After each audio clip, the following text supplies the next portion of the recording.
So I said to my wife last night, I said, why don't we bring the kids up here to the property and stay the night this weekend? And she laughed at me. It's supposed to be probably 7 or 8 below zero this weekend up here. And she basically said there's no way that I could have this weatherproof and warm enough to do that. You can see some of the gaps I've got in the eaves with the bird block. So I'm gonna fill it with foam first. Now I don't want this foam to be visible on the other side. The gaps actually on the other side are quite minimal because of how I cut the wood, but I do have little gaps here. And that's gonna eventually have a fascia on it anyway, or a trim piece anyway. But I want to fill all of that with little bit of spray foam, and then I'm gonna come back and caulk everything that I possibly can that I think is gonna be a potential place for leaking. My goal this week is to get the front door on and to get all the walls filled with the Roxul insulation. Now, truth be told, I really should wait until after the plumbing and the electrical are done to put insulation in, but I'm gonna work around it, and I got permission to do that. So that's my goal for this week, is to get everything in and also get my little wood burning stove that I built out of that barrel. I'm gonna temporarily install that thing as well so we can have a heat source in here. So.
Our water line comes up just under the kitchen window, and it goes down through a piece of 1.5" Schedule 40 ABS that I roughed in just for the water line, but it's not insulated in any way.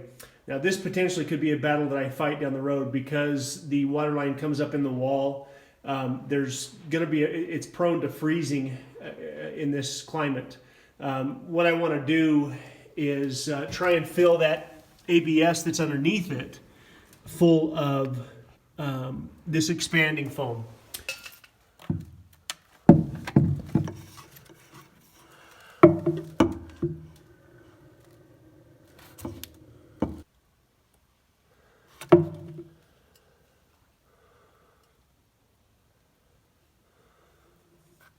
just put about 1/3 of the can down in there and let that dry and see what happens.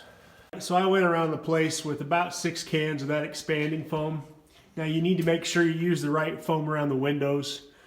Some of that expanding foam can literally push the windows out of square. Everywhere I found a little gap that needed something in there, I used that expanding foam. You know, that expanding foam is a real cheap way to ensure that you're airtight, so you can see some of these little gaps here. So what I'll do now is I'll come back with my razor knife and scrape the excess off. But everywhere up here, I put a shot of that stuff where I thought I needed it. If it was a gap that was too thin that I couldn't get insulation in there, I shot it in there as well. So now I'm going to start slapping Roxul insulation in and see how far this stuff goes.